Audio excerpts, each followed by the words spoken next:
We tell ourselves that family is supposed to be the one place where you are always safe. I believed that for a long time. I held on to it the way you hold on to something in the dark, not because you can see it clearly, but because letting go feels worse than the uncertainty of staying. I was wrong about that. And the night my mother-in-law stood in my kitchen and told me I had 30 days to get out of a house I had helped pay for with 5 years of my own salary, I finally understood how wrong I had been. My name is Abby. I was 29 years old when my life fell apart and 31 when I rebuilt it into something I actually recognized as mine. This is the story of what happened in between. I met my husband at a work conference in Atlanta. He was presenting on supply chain logistics, which sounds like the least romantic setting imaginable, and maybe that is what drew me in. The fact that he was so genuinely enthusiastic about something so ordinary. His name was Scott. He had a calm way of moving through the world that made you feel like things were going to be okay, like he had thought everything through and found a reasonable solution. I fell in love with that quality before I fell in love with him. We dated for 2 years and got married in a small ceremony in Asheville, North Carolina, at a vineyard his parents owned a partial stake in.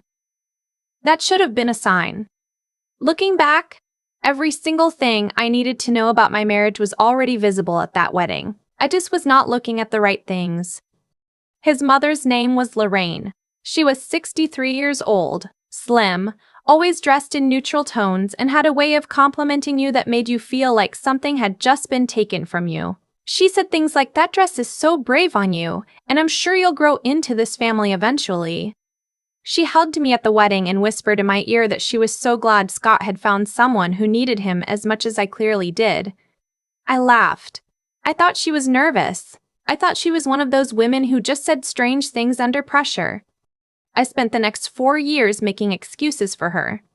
Scott and I bought a house in Charlotte, a 3-bedroom craftsman in a neighborhood we both loved, close enough to his parents in Waukesha that we could have Sunday dinners without it being a whole production, far enough that we had our own space. I was working as a senior paralegal at a litigation firm downtown. I was good at my job. I kept meticulous records. I noticed patterns in paperwork that other people walked right past. That skill would save me later, but I did not know that yet. The first year of our marriage was genuinely good. Scott worked from home 3 days a week. We had a dog named Biscuit. We renovated the kitchen. We talked about having kids someday in that comfortable, future tense way where nothing feels urgent and everything feels possible. The problems started quietly, the way they always do. Lorraine began stopping by, unannounced. Once a week, then twice, then sometimes 3 times. She always had a reason. She was in the neighborhood. She had extra groceries. She wanted to drop off something she found that reminded her of Scott. She never called ahead. She had a key that Scott had given her years before we were married, and he kept finding reasons not to ask for it back. She would let herself in and be sitting in our kitchen by the time I came downstairs, and she would greet me with that same thin smile and say, "I hope you don't mind." I just let myself in.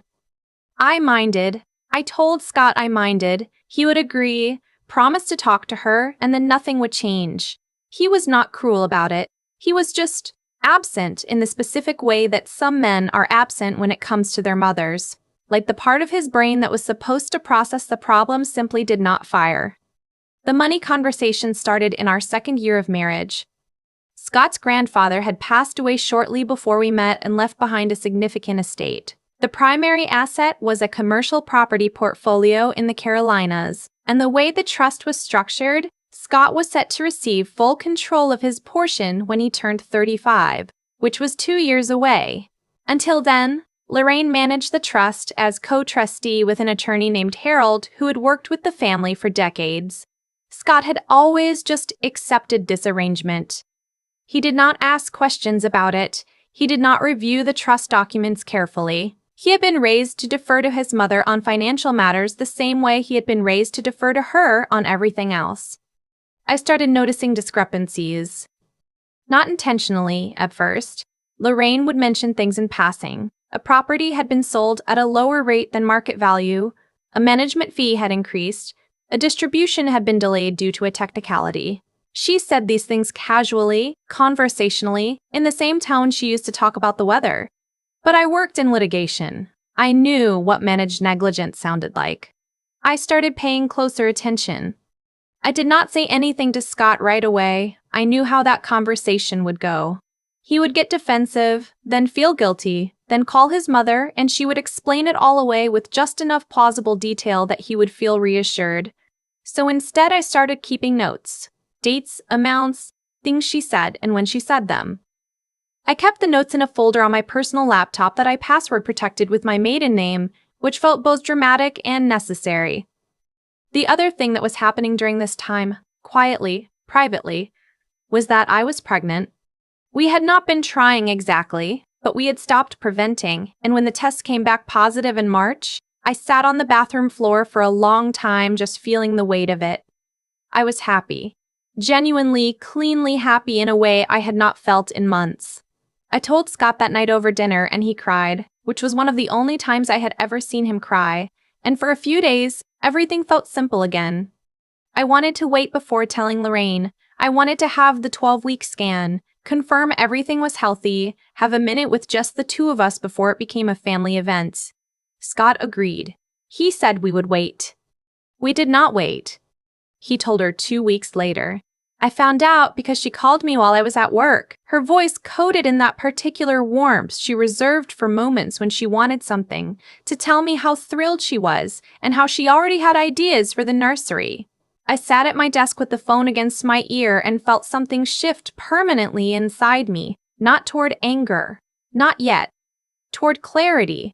I started seeing the shape of things more accurately. She arrived at her house the following Saturday with a casserole and a 3-page document she called a family agreement.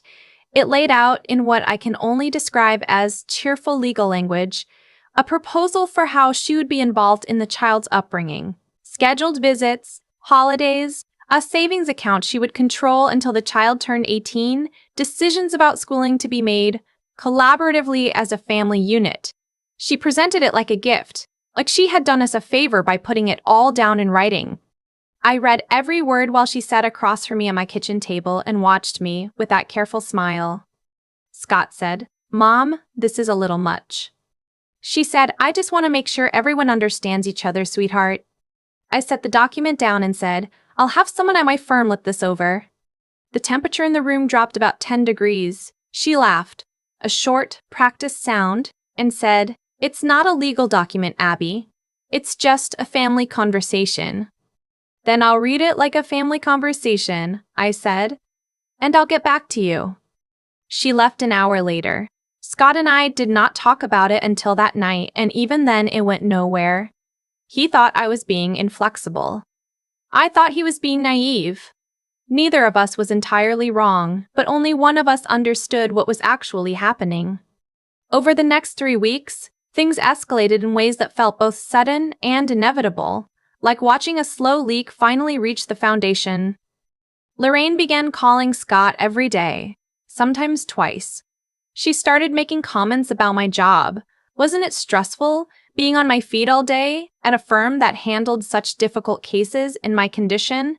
Shouldn't I be thinking about what was best for the baby? She said these things to Scott, not to me, and Scott would relay them with this helpless expression, like he was just passing along information and not choosing whose side he was on.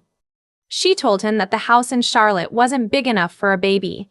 She told him that her house in Waukesha had the guest suite, the backyard, the neighborhood with the good school district. She said we should think about whether it made more sense for us to move closer to family, meaning closer to her, at least until the baby was settled.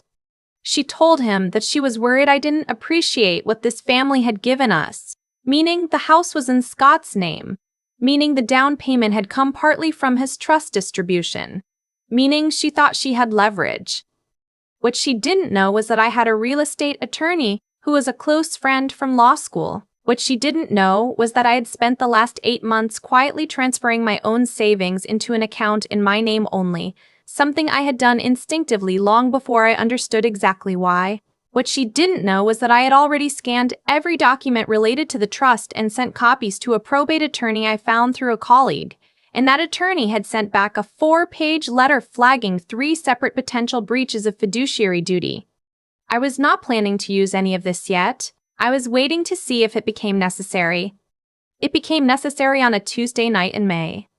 Scott called me from his mother's house. He said he needed me to come over. He said it wasn't a big deal. They just needed to talk through some things as a family. His voice had a particular flatness to it that I recognized. He had already been told what to say, and he was saying it, and some part of him knew that, and he hated himself for it, but not enough to stop. I drove to Waukesha. I was 14 weeks pregnant. I was wearing a green cardigan I had bought specifically because it was the most comfortable thing I owned. Small details anchor you when the larger ones are unbearable. Lorraine was in the living room with her sister, my sister-in-law Joanne, who had always been pleasant enough to my face, and who I now understood had been feeding Lorraine information about me for years. There was a plate of cheese and crackers on the coffee table that no one touched. Lorraine was dressed like she was going to lunch at a nice restaurant. She looked very calm. She told me that she had been doing a lot of thinking. She said she loved Scott and she loved the idea of being a grandmother, but she had serious concerns about whether our marriage was stable enough to bring a child into. She said she had spoken with Harold about the trust, and there were provisions she wanted Scott to understand before the baby came. She said she thought it would be best, really the most loving thing, if Scott and I took some time apart while I figured out what I wanted from this family. She was asking me to leave my husband, my house, my life. Framed as concern, wrapped in the language of what was best for everyone. Scott sat next to her and did not say a single word. I looked at him for a long time, long enough that Joanne shifted uncomfortably in her seat, long enough that Lorraine's smile went from warm to fixed. Then I said, "Okay." "Not okay, I agree. Not okay, I'll leave. Just, okay, I hear you. I see exactly what is happening here. Okay." I drove home. I called my friend, the real estate attorney, from my car in the driveway and told her what had happened. I called the probate attorney the next morning. I called my mother, who drove down from Raleigh that same night and sat with me on the back porch and didn't say anything for a long time, which was exactly what I needed. And then I went to work. Not my day job, the other kind of work, the slow, precise, documented kind that I was good at. Over the next 6 weeks, I built a file, not out of spite. Out of necessity. I pulled every trust document I could access through Scott's shared drive, which he had given me the password to 2 years earlier for tax purposes and never changed. I cross-referenced property sale dates with county assessor records I pulled online. I identified 4 instances where properties from the trust had been sold at below market value to LLCs that turned out to be controlled by a family friend of Lorraine's, someone whose name appeared in trust paperwork in a way that Harold should have flagged. I documented everything with dates and sources and printed it all out in triplicate. During this same period, Scott moved back into the house. Not because we had resolved anything, but because he had apparently reached the limit of how long he could stand being at his mother's and still function as a person. He slept in the guest room. We were polite to each other in the kitchen. It was like living with a stranger who knew exactly how to load the dishwasher. He asked me once, quietly, if I was okay. I said, "I'm doing what needs to be done." He nodded like he understood, and maybe he did a little. The morning that changed everything arrived without any particular warning, which is how those mornings always arrive. I was at my desk at work when my phone rang, a number I didn't recognize. Then a voice identifying herself as an investigator with the North Carolina State Bar. She was calling because Harold, the family attorney, had filed a voluntary disclosure. He had cooperated with an inquiry that had been triggered by a complaint filed 6 weeks earlier. She wanted to confirm some details. I had not filed that complaint, but someone had filed it, someone who had apparently received some carefully organized documentation from a source they declined to name. I sat very still at my desk. Outside my window, Charlotte was going about its Tuesday morning. Someone below was eating lunch on a bench. The sun was doing something ordinary and beautiful to the glass of the building across the street. Harold had been a co-trustee for 19 years. The inquiry found that he had signed off on 10 property transactions that represented a pattern of self-dealing, facilitated in part by representations Lorraine had made that turned out to be materially false. The investigation was referred to the State Attorney General's office.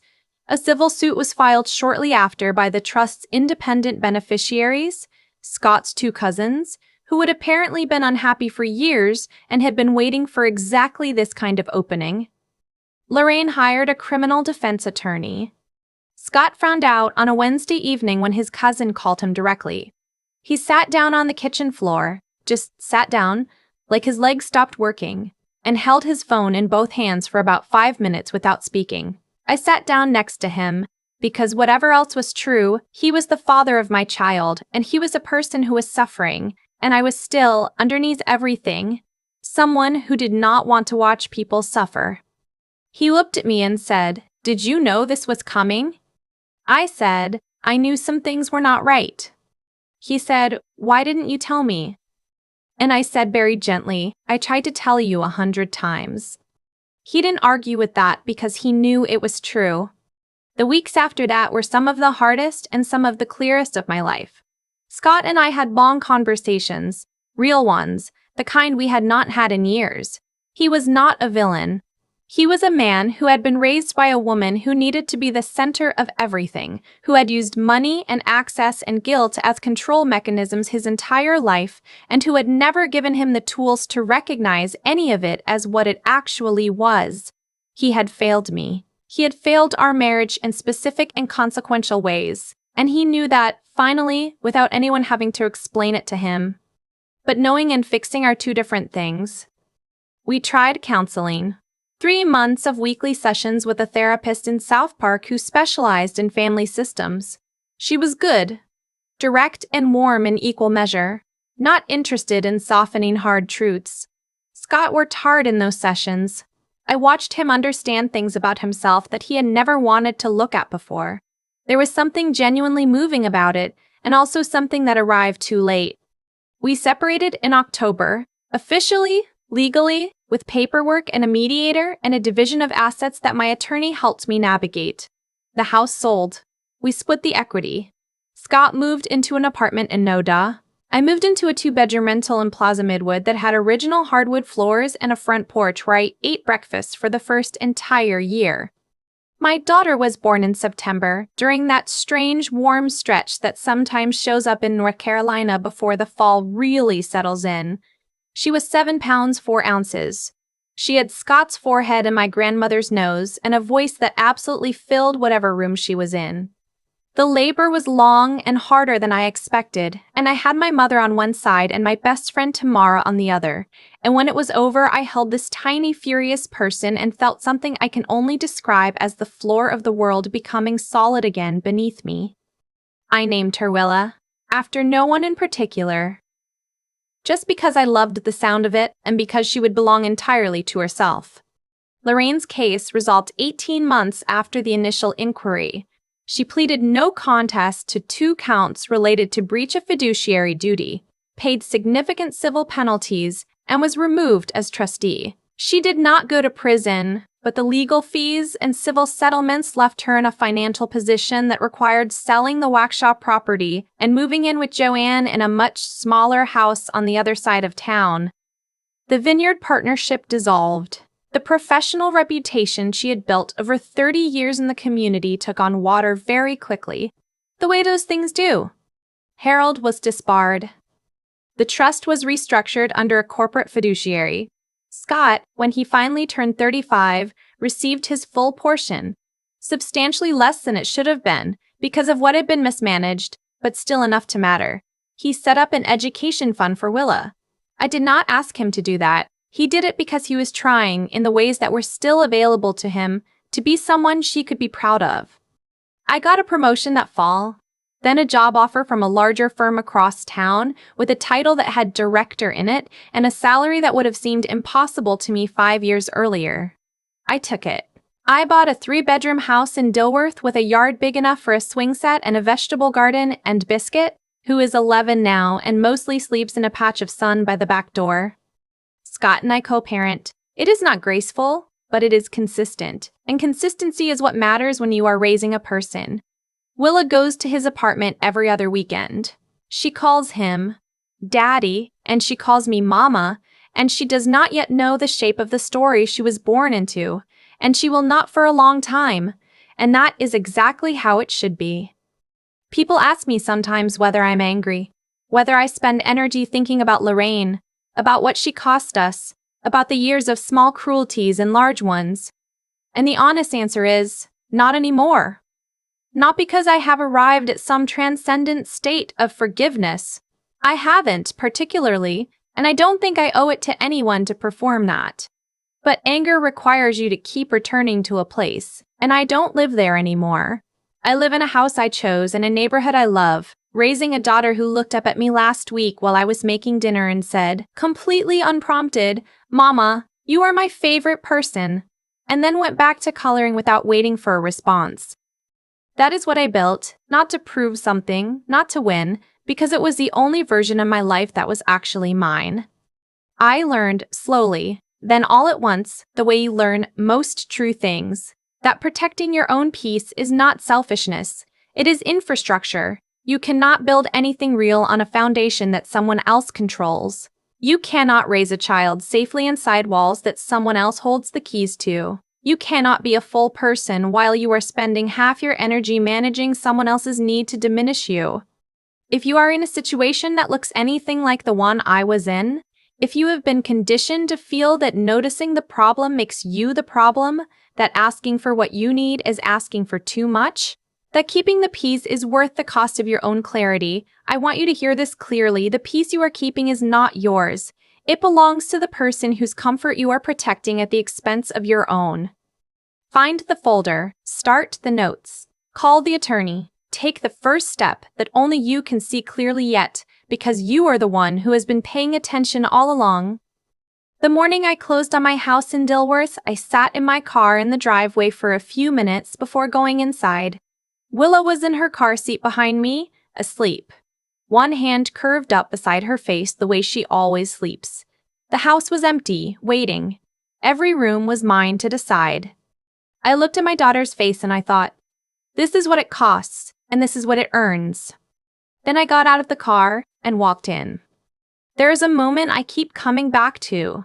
I am sitting in my car in Lorraine's driveway, 14 weeks pregnant, green cardigan, engine still running. I had just been told, politely, warmly, with cheese and crackers on the coffee table, to leave my marriage, and my husband had sat right there and let it happen. What I felt in that moment was not rage. It was something quieter and more permanent. It was the feeling of a person finally deciding to trust what she already knew. That decision, the one that looks like nothing from the outside, is where everything actually changed. I think about cause and effect a lot now, not in a mystical sense, but in the plain, observable way that I watched play out over 2 years of my life. Lorraine spent 3 decades building a version of control that looked like love. She made herself indispensable, rewrote the rules as she went, and used money as the architecture of everyone's dependence on her. And for a long time it worked, because the people around her, including me, for a while, found it easier to accommodate her than to name what she was doing. But actions compound. Every falsified transaction, every manipulated document, every moment she leaned on Harold to look the other way, those things did not disappear. They accumulated. And when the weight of them finally landed, it landed on her alone because she had made sure there was no one left beside her who wasn't already implicated. That is not karma in any cosmic sense.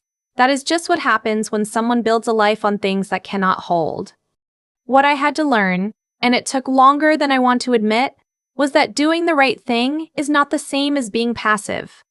I was raised to believe that good people stay quiet, stay gracious, absorb the discomfort without complaint.